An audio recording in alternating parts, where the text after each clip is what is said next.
because this might be the inner chronicle of what we are, and we have to articulate ourselves, otherwise we would be cows in a field.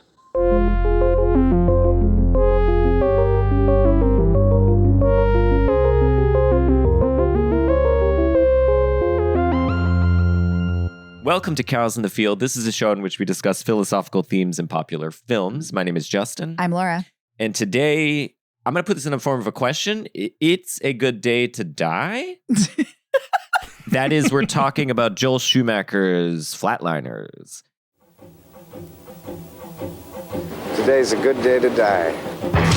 Flatline. 30 seconds to go. Can you recall any specific emotion or sensation? No, but there is something out there. We're running out of time. 300, clear! Nothing. Your hot, go again, clear! Nothing, I can't hear anything. Come on, Nelson. Breathe. We lost him! No! Welcome back, man. I'm going next. And welcoming to the show for the first time, we have Andrew Overbye and Hannah Blechman from the Authorized Novelizations Podcast. Welcome to the show, guys. Hi, thank you for having us.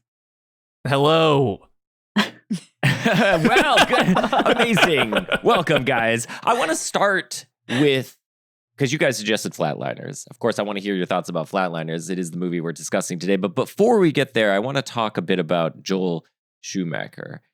Some might call him a journeyman for hire director, but others have called him a true auteur. What are your thoughts about him and his filmography? Hannah, maybe I should answer first because your answer is going to be so much more substantial. I have been doing a podcast with Hannah for 4 years, and I had barely seen any Joel Schumacher before beginning that show, but it became very clear to me very quickly that he is near and dear to her heart, and so I've seen, 6 or 7 at this point, and this one I love, and most of the other ones is kind of like, Even those Batmans are kind of like, you know? But you don't hate them. You're just sort of meh on them. I think no one can deny that the number 23 is an abomination of a film. But other than that, not seen it. Yeah, I haven't seen it. I think he consistently turns in like, yeah, okay, I wanted to watch a movie this afternoon, and then I did. Hannah, so Hannah, get in there. I suspect you're gonna have a slightly different take. Tell us about Schumacher. I think he's a true stylist and a genuine artist, and he was a beautiful soul, and you can sense it and feel it in his movies. I think the early half of his career is definitely stronger than the back half, but the response to Batman clearly ground him down and felt bad. And I think you can feel, especially in the 3 or 4 directly after the Batman, that he's like, fine, I can make normal movies. You want normal, boring movies? Fine. And those are kind of normal and boring, but they're not terrible. And they all have something kind of beautiful inside them, because I just think he was very sensitive and came at human beings with like a great well of care and kindness. And most of that is in the movies he chose to do. And then the last 6 are kind of silly thrillers, but he was having fun, and they have style to them. He always had some visual pizzazz, which I really value and love. I'm looking at his filmography right now, and I will say I was a little hard on the guy in the sense that I really like his sort of skeevy entries, such as 8 millimeter and Phone Booth. Yeah. And of course, Falling Down, a real creepo film. Trespass, Andrew? I've not seen Trespass. I think you might like it. Nick Cage. Yeah. Well, maybe I will watch that. Ben Mendelsohn, Nicole Kidman. Kind of fun. I'm a big fan of Schumacher doing grimy, I guess is what I'll say. And so the polish of something like the Batman's, not for me. So Hannah, before we started this conversation on mic, you told us that this may be your favorite, that is Flatliners, may be not just your favorite Joel Schumacher film, but your favorite film of all time. Yeah. Is this true? Okay. It is. Please tell us a bit about your relationship to Flatliners. My pleasure. Probably 6 or 7 years ago, I had seen The Lost Boys and was like, do I love Joel Schumacher? And also, do I love Kiefer Sutherland? And that led me to Flatliners, as it would. And it just is was not what I expected. It's so rich and beautiful and thoughtful. And it just captured me kind of immediately. And now I've watched it like 12 times. Wow. I think when I first watched it, I then watched it twice in one day. I just think there's so much to like see in it and unpack in it and feel in it. And I really just love it so deeply. And now I own like 4 different physical media versions of it. I have. So what do you have here? Let's count them off here. I have just a regular Blu-ray that I found in a Rite Aid in Brooklyn, which felt like a miracle. Wow. Insane. I have a fancy Steelbook Blu-ray and DVD combo. Of course. Pretty nice. That looks unopened. Is that unopened?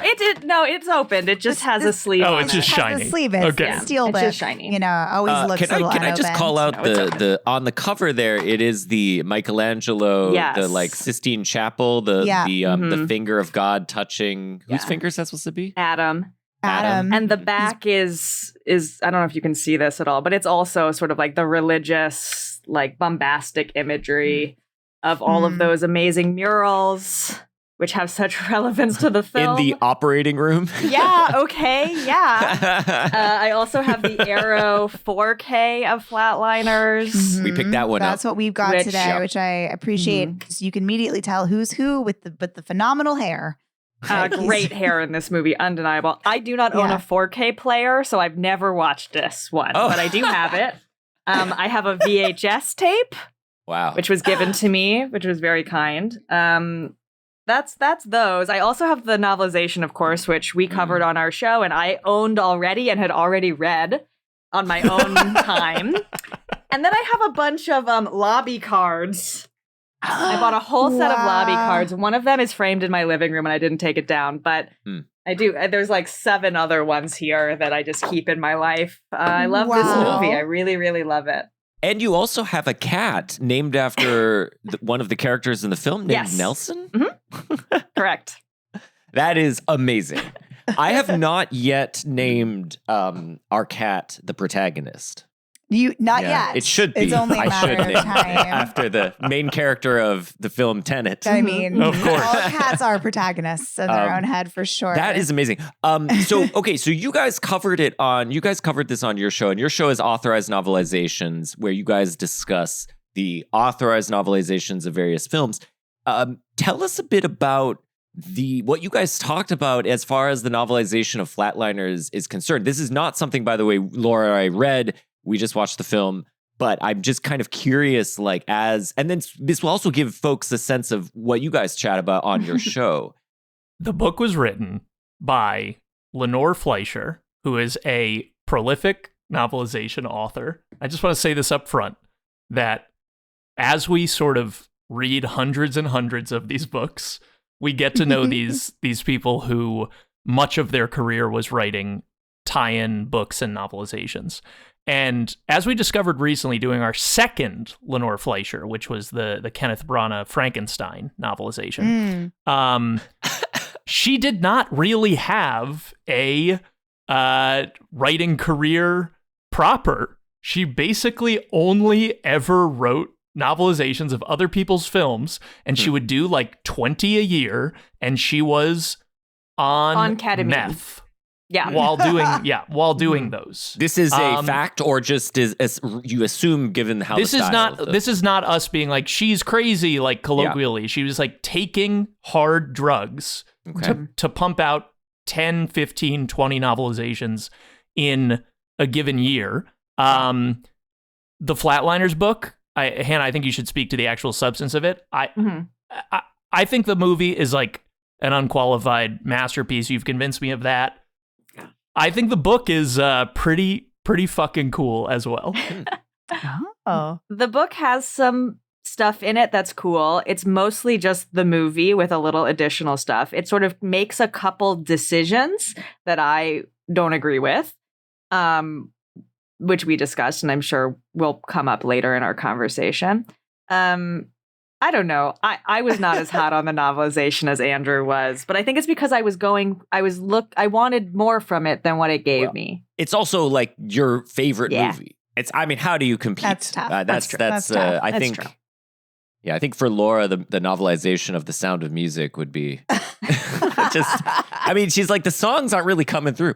I'm actually just reading a biography of the Von Trapp family. I'm like, nah, there are no goat marionettes anywhere in this thing. I'm bummed out. Maybe I'll just start with a brief synopsis of the film. The film Flatliners, directed by Joel Schumacher, written by Peter Filardi, came out in 1990. It stars Kiefer Sutherland, Kevin Bacon, Julia Roberts, William Baldwin, and Oliver Platt, among many others. But those five, that is a top five cast right there from 1990.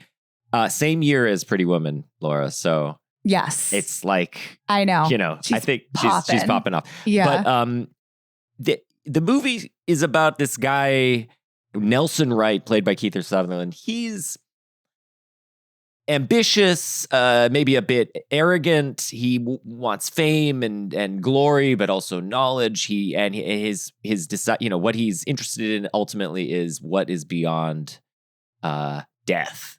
So what is the afterlife hold in store for us? And he decides to sort of goad his fellow med school friends into killing him and then reviving him shortly thereafter. And in a medically sort of, I don't know if it's sound, but in the fiction of the film, it is medically decently sound. They all come back to life after their various adventures in the afterlife. What follows is the characters all proceed then to die and come back and have sort of interesting experiences where they are haunted by past guilts. And those guilts eventually become physicalized or at least externalized, and they're sort of tormented and haunted by these past guilts. Nelson, in particular, is haunted by a kid whose death he caused in a bullying incident. Billy Mahoney. Billy Mahoney. And Kevin Bacon's character, David Labraccio, he is also this felt a little redundant, but anyway. This is what I said on when we covered the novelization.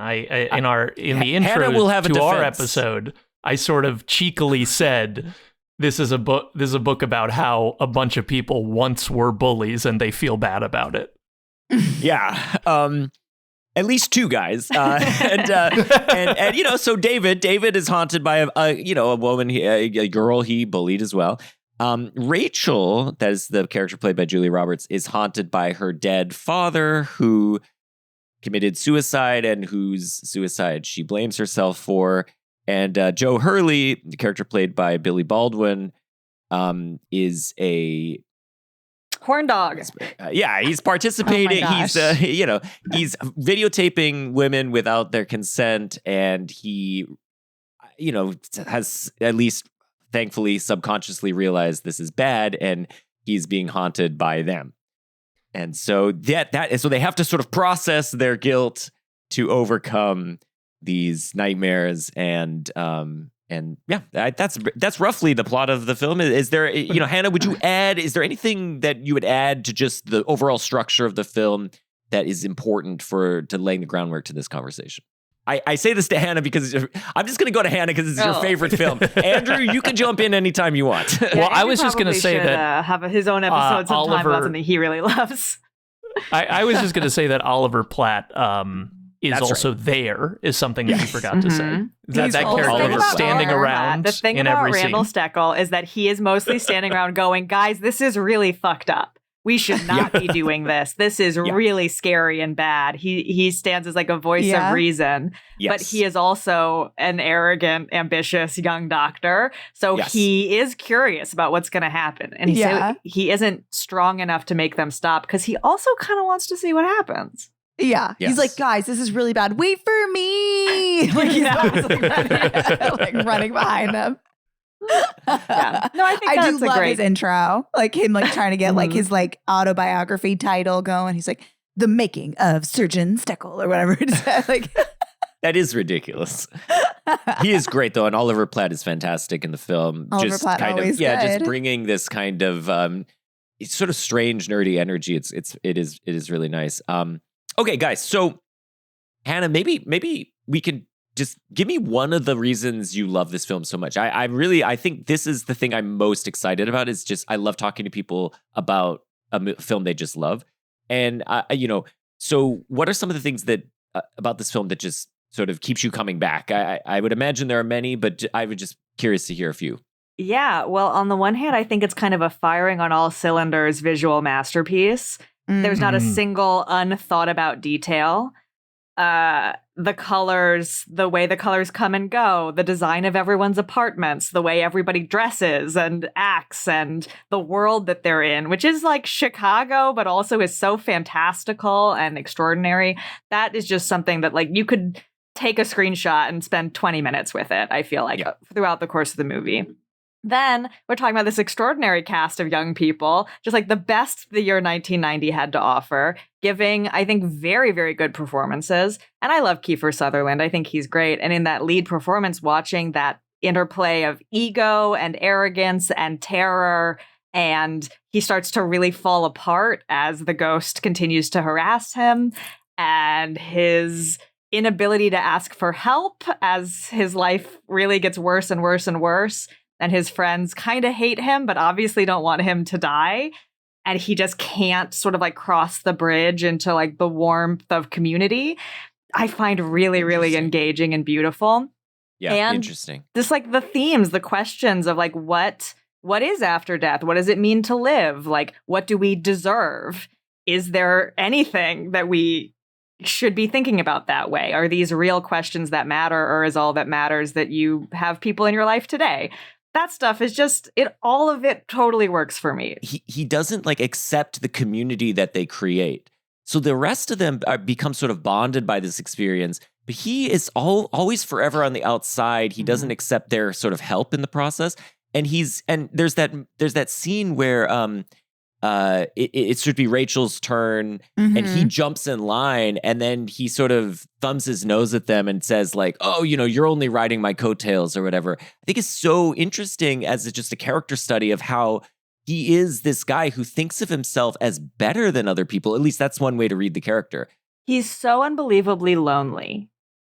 And I, watching the movie, always have this feeling that he and Rachel used to date, and it ended kind of nasty. And so they have an ugly thing between them. And David is his best friend, even though they have a weird sort of like dynamic. And when David and Rachel start sort of falling in love, it adds another like sliver of glass under his fingernails. And it just like pushes him further and further away from the people who would help him. Because he's like, now they have each other. They don't care about me. Maybe they never cared about me.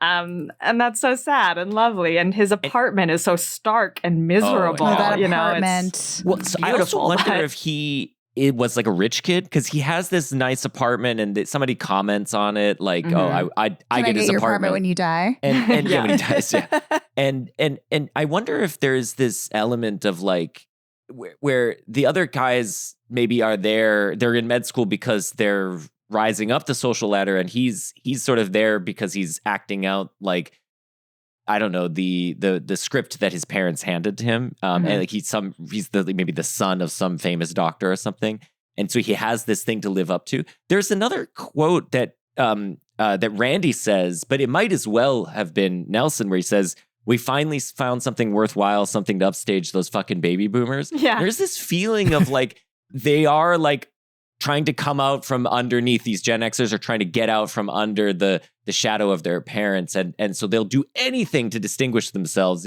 even if it means dying. I mean, in the novelization, which I will not reference very much, but we do get information in that Nelson's parents pay for his apartment, but don't speak to him, basically. And we get that detail in the movie where he says, like, I was taken from my family at age 9. Isn't that bad enough? Haven't I suffered enough? That I think you're right, that I think he like comes from money and has this, they're like, obviously we're not going to cut you loose, but we don't want anything to do with you because you killed a kid. Yeah. And was, I don't know, 1974 when that happened or something, It is also interesting that he keeps that from everyone. Even when it's like been materialized and it's relevant to them that this is happening to him, he doesn't tell them until a few other people have died. And so it's like, that is this thing that, trauma and grief and guilt. It's like this sort of thing where it's sometimes the process of getting over it involves a kind of recognition of it, and it involves, saying it out loud, accepting help from others. And he's unable to do that until the end of the film, basically, when he finally sort of accepts their help and their love when they come back to sort of revive him. Yeah. And the setting that they're in when they first start off, I think he even refers to the characters in the beginning by their GPAs. Like he's already asked like the first three, the top GPAs in the class, and like they're not going to help me out. So now I went going to you as like my third option.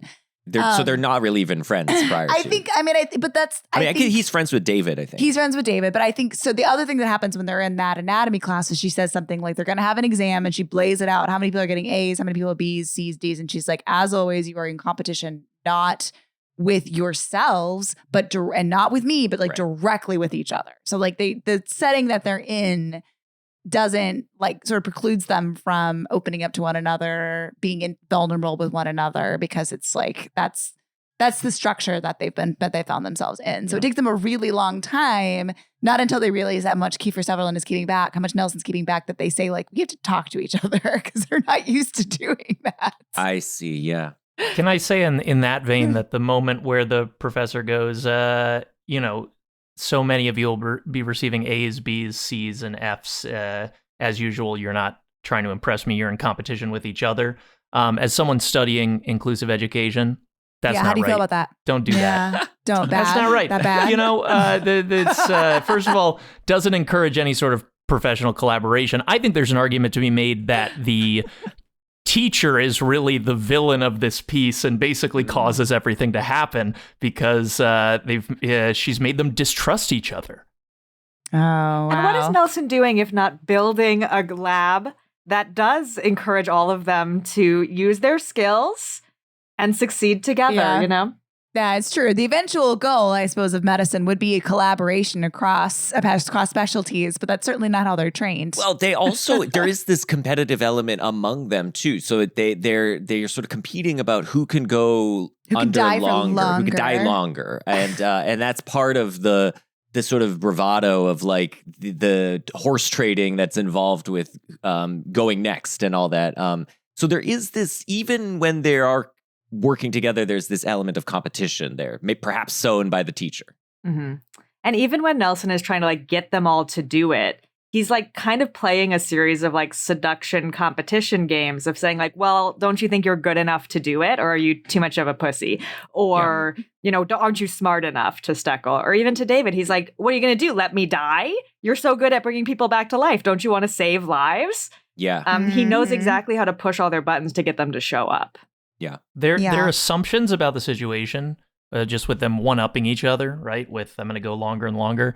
It's very American capitalism. They do it one time, and then they go, okay, the only way that we could learn anything from doing this again is to do it longer and longer. And it's like, well, that's not true. Like, you could go down for the same amount of time. It's a different person doing it. Like, that's science. Anything else that's would be redundant. Exactly. Yeah, it would be redundant. It's like, it'd be redundant to have a different person experience the afterlife. Yeah, and that's how science 25-year-olds. I just want to put it out there. Like, I think it's very easy now. It's 2025. We're looking at a movie from 1990 starring 5 people who have all continued to have careers. And I look at Kiefer Sutherland and I'm like, yeah, he was on 24 when he was 40. Got it. He's like 25 years old playing a 25-year-old idiot boy. Just to say. No, I'm not judging his actions. I feel like the parallels being made, like, that I'm trying to make here between capitalism or whatever, but it could be intentional. They're at least sort of like it feels interesting to me watching the movie, and the idea that they're just going to keep one-upping each other time-wise is basically the same concept of that everyone gets promoted to a position where eventually they are incompetent, right? In the sense that, what is the end point? Eventually they'll kill someone. Yes, what is the end point of doing it longer and longer, except to discover the moment of irreversible death? Yeah. I I think it's also interesting in this regard to contrast what they're doing, which is this sort of one-upmanship of going under longer and longer, and then versus the sort of more spiritual approach of thinking about end of life stuff, which is kind of largely absent. I feel like the film has this kind of maybe. I think it's there to some degree, the spiritual element. It's there in the set design, which we'll talk about, but their actions are driven. In contrast, it seems to be driven by businessmen and not as spiritual guides or gurus or people who are then thinking very deeply about trying to helping one another interpret their experiences in the aftermath. It's more just oh, tell me a few things and now it's my turn to go under. The closest we get, I think, is that David is an atheist and he thinks everyone else is having religious delusions when they go under. And that tension opens the door to some of these questions. But it's not like any of these characters are well, I'm a Catholic and I believe in traditional heaven or whatever. It's certainly not the main interest of the movie is God real? Not the question at hand. Although that is a crucial question for Rachel, the character played by Julia Roberts, because the way I read the character is, she feels this guilt about her father's death, and we meet her, she's talking to all these people who've had near-death experiences or people towards the end of their life and trying to get some glimmer of the possibility that there is something after death. And this is what animates her. So her animation seems to be a spiritual one, ultimately driven by this optimistic desire that maybe she'll see her father again. And if she sees her father again, I think ultimately for her, that is an opportunity for her to atone in her eyes, to sort of make amends to him. And then the film does give us that. So interestingly enough, she does have a scene. However we want to interpret it, it's depicted in the film where her father and her have a reconciliation. He apologizes to her. She accepts the apology and sort of comes to understand that, she was not responsible for his death. And I think, so you could think of that as her getting, in some sense, the thing that she wanted from her sort of spiritual, sort of her desire for an afterlife. Well, cows. Are you the cows? Sure, the two cows. We Yes. answer Can I call to you that. cows? Okay. Sure. So, cows, I put this question to you because Hannah's seen this movie a bajillion times. As people with a more casual relationship to it, do you think that these characters are experiencing the afterlife in earnest? Oh. Yeah, so this is, I was curious what you guys thought about this. So in the fiction of the film, so I think, if we were to think, you could say, if this were real, how would we interpret it? And then my answer is no, clearly no, this is. But in the fiction of the film, what's going on? I think that is, for me, it's a more interesting question. And I'm going to punt it to Laura. Do you have any thoughts on It's an this? interesting question that I'm not going to answer. I just kind of want to hear you think first. Well, it certainly doesn't align with anything that I had thought about as an afterlife, in that they're primarily memories. They're memories. But what do you think is happening? Because there's a lot of versions of this. So there's an externalization of guilt that has physical ramifications on the characters. Yes. Okay, but wait. But are you talking about what they're experiencing when they're flatlining, or then just the interpretation of? I think that's the general question. What's the broad interpretation? The first time I watched it, I thought, okay, this is a movie about how some people poke their heads into the afterlife, and some ghosts go, "I fucking saw you," and they follow them back through the hole that the head went in, right? Interpret it. But I don't know. This time, just to put my own opinion out there, this time I was watching it, and I was like, I think these are just basically. They're dead, but they're the equivalent of sort of near-death experiences or brain dreams where people are working out their own feelings of guilt. This time around, I was fully just there are no ghosts. This doesn't speak to objective reality in any way. Yeah, I don't think there's any ghosts in the fiction of the film either. No. Hannah, before I answer, what do you think? Because I'm very curious as an expert on this film. Oh, thank you. Well, I think any read is valid, and I think it all comes down to the scene of Nelson in the back of David's truck. Yes, where that's he what I was is going to say. Fighting with the ghost, and then David shows up, and he's like, "There's no ghost. You're hurting yourself. Whatever." I mostly read this movie as a gothic ghost story. It's like within the tradition of like gothic thriller and gothic horrors. And so and through that lens, I do think the ghosts are real and physical, like whether they are created out of the mind versus created out of some other realm. I don't know. Vortex, yeah, or porthole or something. Yeah. I do think they are. I don't think Nelson is beating himself up. Interesting. Like, I think he obviously, like, metaphorically is. He feels bad about accidentally killing that kid and he's guilty about it. But I think his physical hurts are caused by some other thing. And, like, it's not like he was hurting himself over this kid before. It's not like he forgot about Billy Mahoney. You know, I think this experience like opens the door to some other experience, which then has physical repercussions. And I read that. I like ghost stuff. So I kind of am happy for it to be a ghost who spits directly into his mouth. I was messaging with a person, a dating person, while I was watching this movie, and she was like, "What's Flatliners about?" And I was like, "Well, the ghost is beating him with a hockey stick. Okay, it just spit in his mouth." If you just think of it as the ghost's actions, it's a very, very transgressive film. The ghost really shows up to go like, "Hey, man, you ain't shit. You're not tough. You're not tall. You're not strong. You were a bully as a kid, but you're a pathetic loser now. And a little boy can beat you up. And you should die." Yeah. Like, it's really quite nasty. Hannah, I have a question for you. Would if I flatlined, could I be haunted by things I truly did not have remorse for? Or am I only haunted by things that somewhere deep down I knew were wrong? That's a good question. Yeah. I don't know. Cool. So the reason I like that question a lot, because there are two ways to interpret there's something real happening here, something beyond just they're having some sort of mental breakdown or hallucination. So one is that there's some spirit that, as you put it, Andrew, that has latched on to them as they went, touched the afterlife and now it's come back.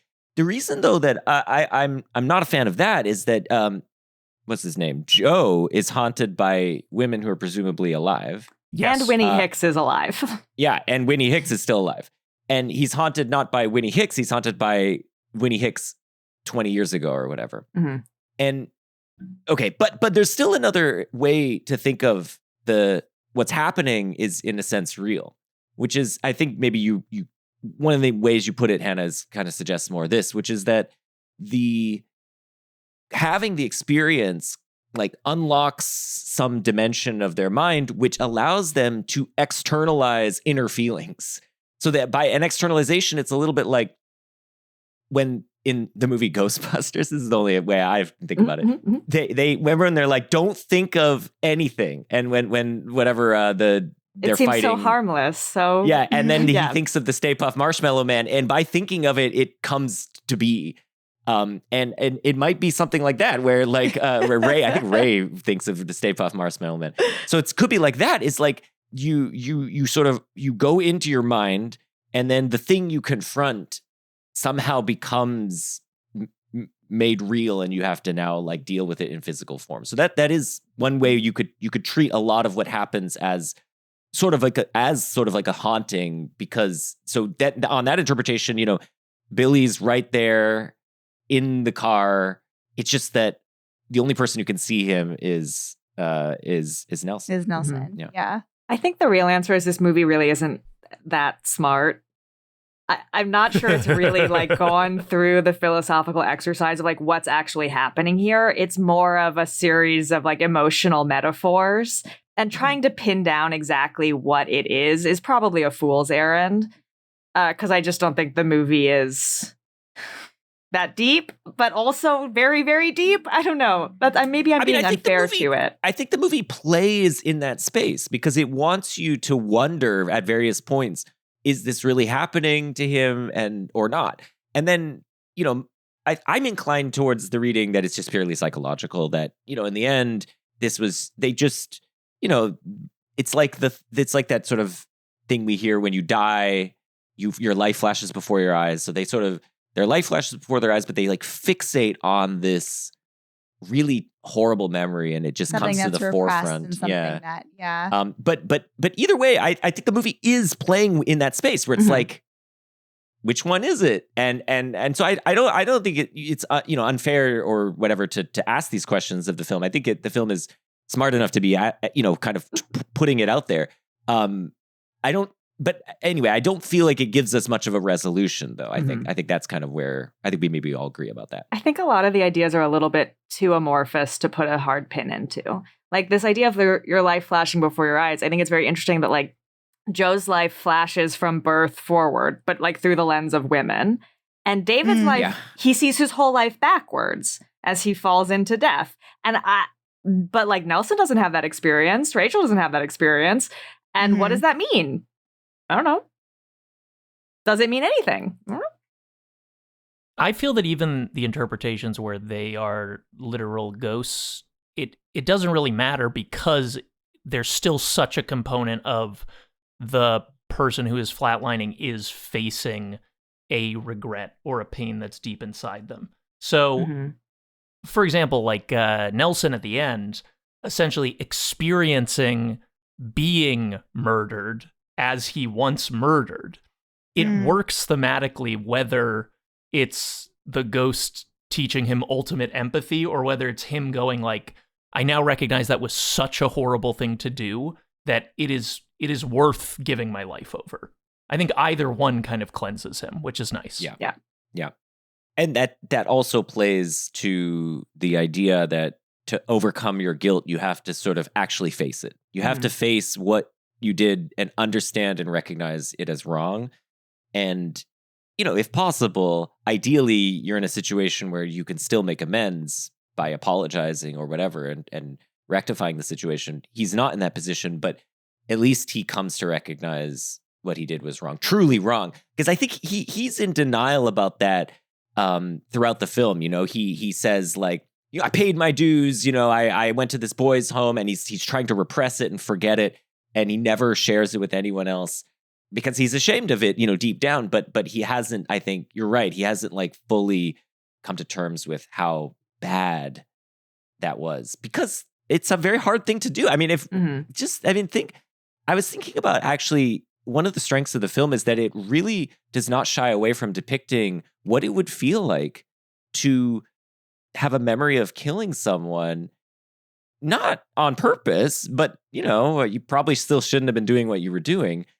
And how horrible that would be to have to revisit that memory. And I think that's a memory he just would not, who would want to revisit that anyway? It just seems so horrible. I think his impulse to even flatline in the first place indicates that he has not gotten to the point where he realizes that killing the kid was like a really terrible thing to do, because part of the instinct I feel is him going, let me take a peek into the afterlife. Maybe that will soothe me and make me feel not as bad about where I sent him. Right. Because that's great. I like that. Like close to what Rachel professes. Professor's reasons are that's for wanting to go there. Yeah. I see. Yeah.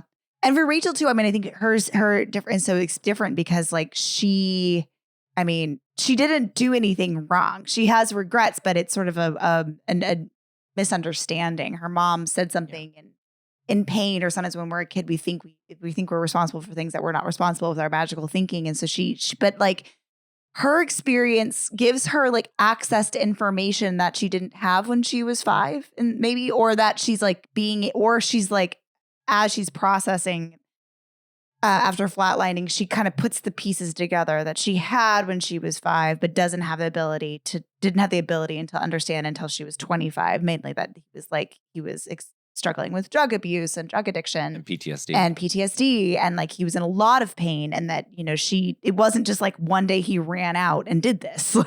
There was a lot of things that she didn't have access to, and she didn't really know how deep his pain was. But she didn't. It feels like the visions like gave her more information or something than she had before, which is very different than what the other men went through. Can I ask you guys about one character who we haven't talked about yet, which is David, Labraccio, Kevin Bacon's character. Mhm. So I find a puzzle about this character because I think the other characters they're all neatly distinguished, but they also all kind of, they all connect and reinforce one another in a certain way. But David is a sort of strange beast in some ways. So on the one hand, I feel like he's kind of supposed to be our viewpoint character because he sort of has, he's a skeptic. So he's like us. He's like, okay, whatever. But he also, as soon as like, he's also the one who's like most emotionally intelligent about the situation. Like as soon as the things start happening, he kind of picks up on what's going on and he goes and makes amends. And, but I sort of, anyway, what do you guys think about the character? I think it's a sort of, I don't know. I'm at times I'm like, this is not a very interesting character, but other times I'm like, is this supposed to be a viewpoint character? So he's supposed to be a very important character. I'm not. You don't think he's an interesting character? No, I don't really. Feel like. He repels out of his room for no reason. Sure, he's He's a weird. mountain climber. He's an adventurer. He's like an adrenaline junkie. He's Yeah. like, I quit and I'm repelling out of my own apartment that I'm going to come back to in 30 minutes, but just because I can. And he has like an army truck. Army truck? Is that what his by truck the way, is? By the way, I was so disappointed with Lenore Fleischer's handling of him rappelling out the window that I wrote my own version of the passage. Yeah, he did. I think the thing, trying to see if one of my lobby cards is him rappelling out the window. I hope so. I don't That's think my it is, favorite. but it's such a good moment. No, sorry, sad, but not true. He kind of has a god complex, I think, that he wants to save everybody and he thinks he can. And maybe he actually can. Like, the movie doesn't disprove that by any means. But I like David as this, like, reflector of everyone else, that the way he interacts with everyone, I think, is what makes him most interesting. And he really brings them all together when at some point they all would have been like, fuck Nelson, we don't care anymore. He's being such an asshole. And David keeps pulling them back to continue the experiment, but also make sure everyone's okay. Mm. And he has this thing where he's like, I'll do 4 minutes. Like I do think he has like an adrenaline junkie element. Although he seems like in that moment, he's trying to protect Rachel, right? Like he wants to, he That's does true. it to save her from going because he's in love with her or whatever. And he wants to protect her, which she's like, fuck off. I mean, I don't need you. This movie is one of the only films I've seen that really conveys to me, a cishet man, how much it would suck to be the one woman in the friend group. Yeah. Yeah. Mm-hmm. And like, also, what if you dated one of the guys? It just gets worse and worse for her. Yeah. Yeah. Mm-hmm. Yeah. Which I get is not canonical, but it is to me. No, I totally, I got the same vibe. There's like Really? 3 or 4 lines Yeah. of dialogue that I feel like it strongly implies. It's like, even if they didn't date, they might have like kissed once or something. And she was just kind of like, oh, and he thought maybe something There are was 2 there. outsiders in the department. She's like a frigid bitch, and everyone thinks that about her. I mean, she's not actually, but they all think that about her. And he's like a weird rich kid who doesn't have a lot of friends. So it makes sense to me that they would sort of gravitate towards each other, and then like magnets that are too much alike sort of push away. I mean, there's like right before he goes under the first time, he says basically like one last kiss goodbye, which feels like a little, he's really needling her mostly. Or when she stays with him after the flatline and wake in the morning, he says like, I bet you didn't think you'd stay over here last night, which is all of these little sort of like pokes at a previous relationship. Mm. Is Steckel the only one who doesn't hit on her at some point? Because we start off with Billy Baldwin being like, are you dating anybody? His way of hitting on her is like, everyone else thinks you're a frigid bitch, basically. But like, I don't think that you're about cool. you. It's like but have you considered dating Boner Man? But hello. I know we later get a real litany of all of his pickup lines, which are all pretty bad, pretty terrible. Well, in the 90s. The man. 90s. Yeah. It's a different time. Can I say one more thing about about Joe? I think, he starts the movie hitting on Rachel, but when she flips out during their exam and runs out, he's immediately going to go help her. And then he spends the rest of the day with her, just sort of like making sure she's okay. That relationship happens like in the background, and he's growing and changing, even if he hasn't figured out how to expiate his sins yet. Like that, rich, cool, nice.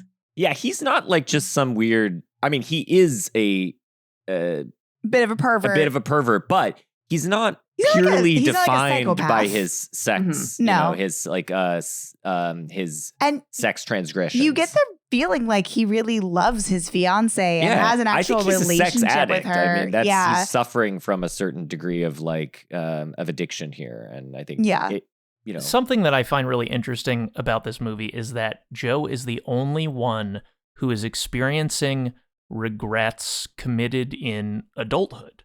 And the way that the movie doesn't deal with the idea of how much responsibility do we have for what we have done as kids always bothers me. Because yes, it's bad to kill a person by accident. It's really bad because he was trying to hurt the kid. Like, it's not like it was a total accident, right? But at the same time, a kid like Nelson who's doing that doesn't just develop from nowhere. It's not like immaculate jerk conception. And it has always bothered me that his journey is to have to live through the death that he caused and sort of repay that debt. And then Julia Roberts is just like, no, I just had to have a little talk. I was totally blameless in that. Yeah. Or like Kevin Bacon is like running across the country, going 2 hours to drive over to talk to the woman that he was unkind to as a kid, and like have this real face-to-face, like humbling experience where he laid himself out there, and also sort of dealing with like, am I doing this for me or for you? Like, she's pissed at first. Anyway, but the movie ended and I was just like, Joe's gonna have to call a lot of women. Yes. Yeah, like, we didn't talk about that at all. Like, his fiance dumps him. That's sad, but like, man, he's got a really big black book to go through for the rest of his life if he's gonna try and make amends the way everybody else has. Mm-hmm. I think it kind of is about what you feel you deserve, you have to do. Yes. Like what? Yes. Like Nelson does kind of feel like he has to die to make up for this thing he did. And there's no other way to make up for it. But David just is like, I need to apologize. I did a bad thing and I need to apologize. And maybe for Joe, like, I do think he should call all those women and talk to them and apologize. I think that's probably it. But maybe it's like, I need to change my mindset, stop doing this, and be a better person moving forward. And then the ghosts, like, they fade away or whatever. We see less of them in his life. Who knows? Hannah, I just sort of feel that there's an argument to be made that children should never, go to their equivalent of jail or anything like that. I just have such empathy for children, and like, you just don't really understand the world you're in or the consequence of your actions until, I don't know, for me, until I was like 21, And I just think it's so strange how sort of loosey-goosey the movie is with how much blame a kid has to deal with or is responsible for.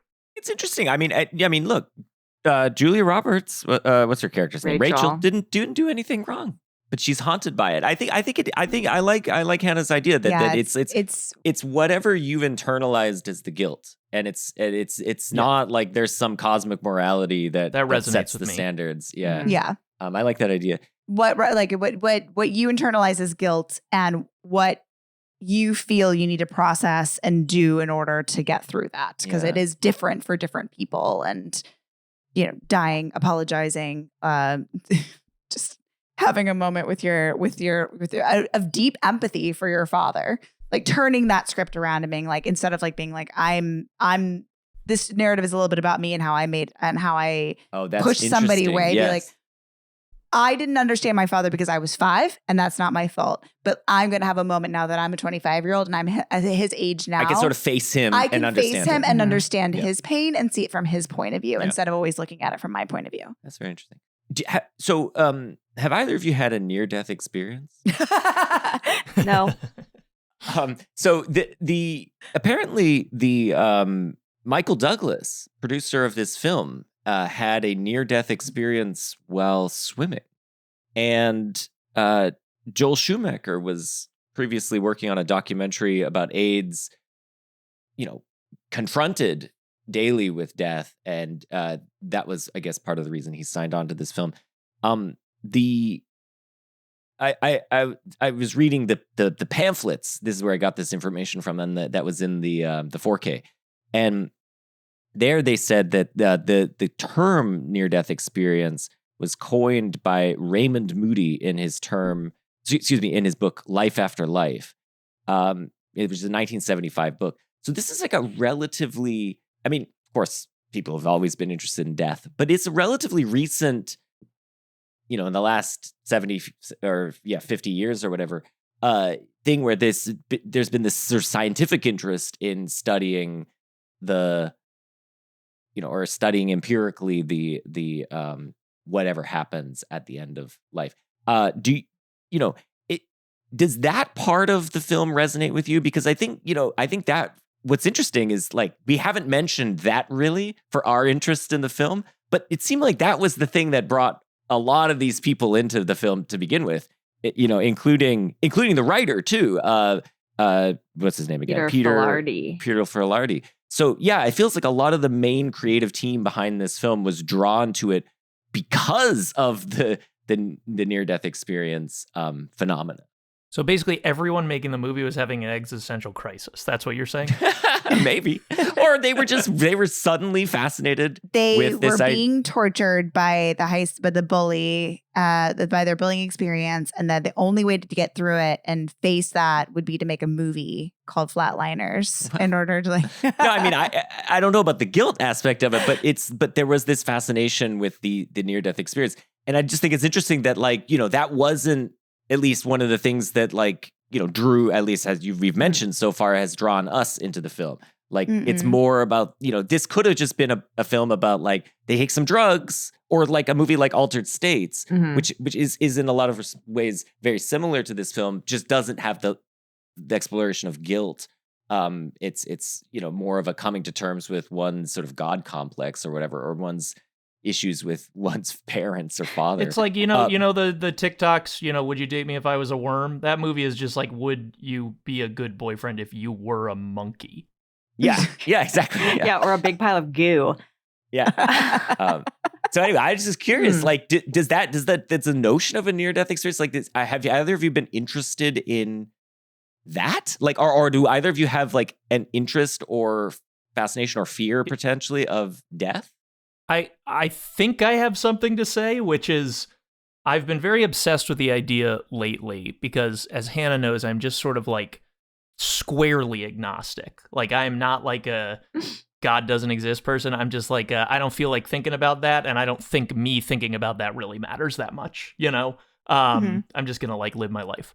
But I don't know, rewatching this movie, I was kind of thinking how can anyone believe in true nothingness after death? Because if this happened once, it's going to happen again, right? Even if you're totally science-brained, fully science-brained, aren't parts of me going to end up in some other person that ends up existing sometime?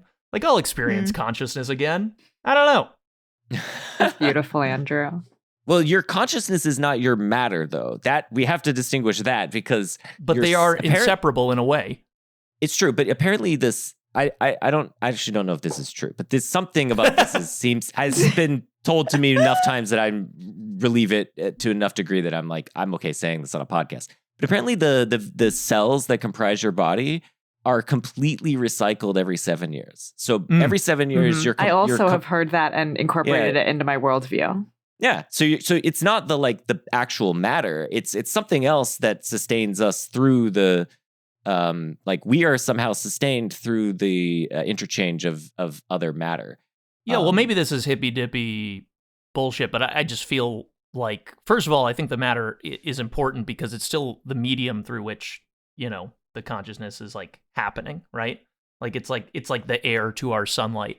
But also sure, okay, so consciousness is a different thing than matter, but I believe that it's going to dribble out and leak out in whatever way that it does. The same way cells do. Is that thing about how when people die, they lose like 6 ounces of weight true or something? That they're like, is that the soul? Yeah. Yeah. Is that true? Have you seen 21 Grams, Laura? Yeah, I've seen 21 grams. I was confused because it was my first. You're like, I thought it was a movie about drugs. Wait, I want to snort somebody's soul. Maybe... That sounds fun. I think that was just like one of my first like non-linear narrative experiences because I was like a teenager and I remember like trying to watch while I was wrapping presents for Christmas and I was like, what the fuck is happening? I mean, it would be very interesting if there was a little soul riding around in us that departed, little ectoplasmic soul that just disappeared. I was reading. So, actual question about those studies. I'm like a huge guy, so is my soul the same size as yours? Like, when are they finding it's always 21 grams across all the body? My understanding of the concept of the movie 21 grams is that is the case. And the argument is that it is the soul. I thought maybe I'd have like 31 grams. Oh, you got a big old soul. Congratulations. I got a big old soul and a big old body. It's just average 21 grams. So there at one point in the film, one of the characters, I believe it's David, but it might be Nelson, is holding a book called The Philosophy of Death and Dying. Mm-hmm. That's one of Rachel's books that David starts reading while he's staying with her. Right. I started reading that book and yeah. What'd you think? Okay, so I sort of hopped around in it based on what I thought were interesting chapter headings. And I will say I was a little disappointed in it because I had previously read, I was thinking back before we did the podcast, like what philosophy books have I read? And I read like Peter Singer's Philosophy of Death or whatever it was called that came out like 25 years ago. And I remember really enjoying it. This one was a lot of them recounting death myths or afterlife myths from different cultures and just sort of at the end of chapters going, and it's interesting that they thought that. There wasn't enough synthesis for me. Yeah. History of ideas more than philosophy. Exactly. I did think it was interesting. I felt like it had a relatively lucid presentation of the Buddhist perspective, which is kind of an interesting idea. Like the idea is that that the reason you're born is that you have desires, like unfulfilled desires. So like to be born is to be like, it's like you're born of desire basically. And that's why like the shedding of desire you sort of break the cycle of reincarnation. And I thought that was a kind of cool metaphor of like thinking about like you in a way will yourself into existence through your own desires. And that does speak to this idea. I mean, that is a fully, dualist picture where you have the soul, like you are fundamentally your soul. Your body is this thing like your clothes that you happen to wear. You could, of course, you could put the body on, you could take the body off. That's what's happening when we die. We're just donning different bodies. And that is one picture that, you could have. Of course, it's complicated because, Descartes had that view as well. And that is a picture where the interaction between the mind and the body becomes incredibly weird because, of course, the body is this physical thing. And as far as we can tell, all of the explanations of what happens in the body are complete. We don't need, in addition, some further explanation of like, oh yeah, and then there's also this soul thing that comes in and does some stuff. Descartes had an answer to this question of like, where does the body interact with the soul? And he thought it was in the pineal gland, which is some part of the brain. Okay. So he was like, that's where it all comes together. But of course, this is a completely crazy idea. It doesn't really actually help answer the question. But I think that's the real challenge facing any kind of dualist picture is it does look like there's no room for a soul that engages in any sort of, activity, causation of the body. Other people believed in the soul and thought, great, I'll accept that consequence. So I think Leibniz held the view that, the soul kind of rides on top. And it only feels like we're interacting with our body because God has set the mind and body in perfect unison. So it feels to us like we're making choices and moving our body around and stuff. But that's totally false. The body is moving of its own accord, and the mind is doing its own thing, and they're just put in perfect concert by God. Wow. Yeah, so that was one sort of way to think about it. That solves the problem. Now you don't have any mind-body interaction, but I'm not a physical medical doctor here, but isn't there a lot of empty space in the body that's filled with like liquid goo? Couldn't a soul live there? Sure, yeah, but the problem is that's right. Or But is that not true? I don't know. All of that's it's not that we don't have room for the soul. The soul is presumably immaterial, so it could be anywhere. It doesn't in the space between the cells. It could be in the space between. Yeah. But the problem is that got it. The challenge is the challenge is Maybe a little. You did not say that. Maybe a little bit. The challenge is just figuring out how do we think of the interaction between this immaterial substance and this material substance. And the argument of Flatliners is that consciousness exists without the electrical brain. Yep. That they that wait for is brain right. death. Yeah. To do the experiment, really. And none of them ever interrogate how do we know that you aren't remembering some sort of pre-brain death dream. But we ignore that and take it as truth that they are conscious after true death. Yes. Mm-hmm. Yes. That's what the and characters can remember argue. it, sort of. Yeah. That's exactly right. Yeah. And I do think, though, there's a very easy explanation in the other direction, which is the Christopher Nolan explanation in Inception, which is like, when you sleep, your brain activity speeds up according to Inception. And so your time goes goes slower for you. And so what they're experiencing in the span of like a minute could or just right before they die, whatever that 5 seconds before they die could have been dilated out to a large amount. But anyway, no, but I think at least the characters in the film are convinced that they are having experiences after the brain is completely dead. That would require there to be a fantastical element, if that is in fact true. Yes. That's right. Or that would require for there to be some kind of objective afterlife, or if you want to call it something else, else. This is a Halloween movie. Yes. Takes place on Halloween, and it has this ghoulish aspect to it that I think it's very reasonable to allow for the thinness of the veil for these people in this experience in this period of their lives within the reality of the movie. Speaking of the Halloween thing, I love the sets, but the thing that I love, the one part that I loved the most is when Nelson is there's a knock at the door. He later learns it's a trick-or-treater, or maybe, and he runs outside. And then there's just this bacchanalian costume party happening with a bonfire. Hannah's holding up an image of it, a very high quality. So surreal. And it's one of those things that I found, just elements of this movie. I think, Hannah, you put it before as you could pause the film at any frame and you have a lovely thing you could print out and frame on your wall. It's just that scene in particular is just so, it comes out of nowhere and it's so strange and odd. And I think it's the night that David does the flatline. And I think the fact that it's this heathenistic, non-Christian thing is purposeful. That he's going under as the skeptic who's nothing's going to happen to me. I don't believe in any of this. And the world around him is going well, doesn't matter what you believe. There's stuff.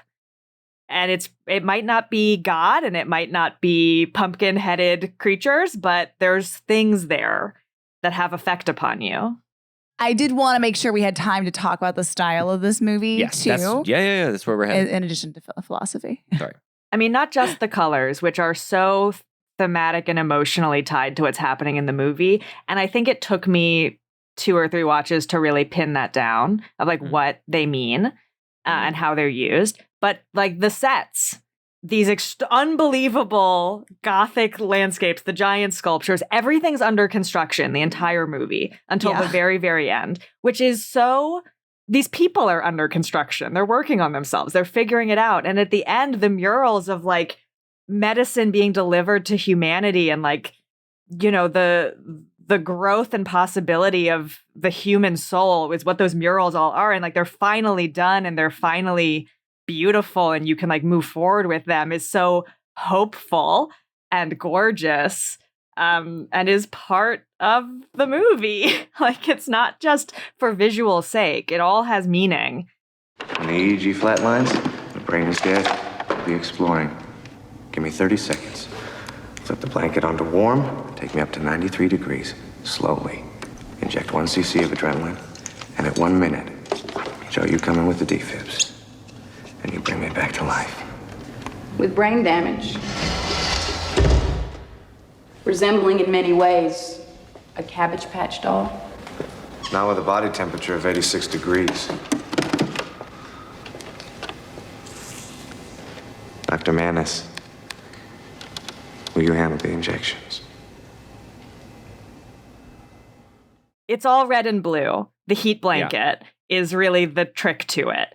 That Okay. when bad things are happening, things are very cold. It's blue and it's death and it's the lowering of the body temperature into death. So whenever Nelson goes into the sewers or the first time Champ sort of like crawls out of the gutter to him, things just go like vroom, blue. And I think that's pretty unusual use of blue compared to you watch a lot of horror movies, you're seeing things bathed in bright red all the time. And it means blood and it's bad and it's scary. And in this movie, red is warmth and life and it's cozy.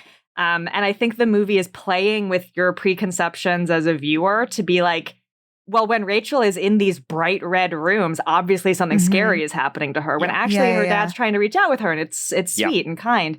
And it's just like totally uncommented on. It's just a visual, emotional, like push and pull for you, the viewer, that acts upon you in a way that I just think is really impressive. And that it's tied to a physical object that affects these characters. It's just fucking sick. I just think that's so cool and smart. I completely agree. No, I that's had such not an clocked the blue red thing, but that makes perfect Compass sense. Rose. Wow. Yeah. Yeah. I mean, I had definitely noticed the colors. And I remember that moment when Rachel's alone in her apartment because David's like, I gotta go. You're good, right? And then, of course, like she walks past her bathroom door and it's red.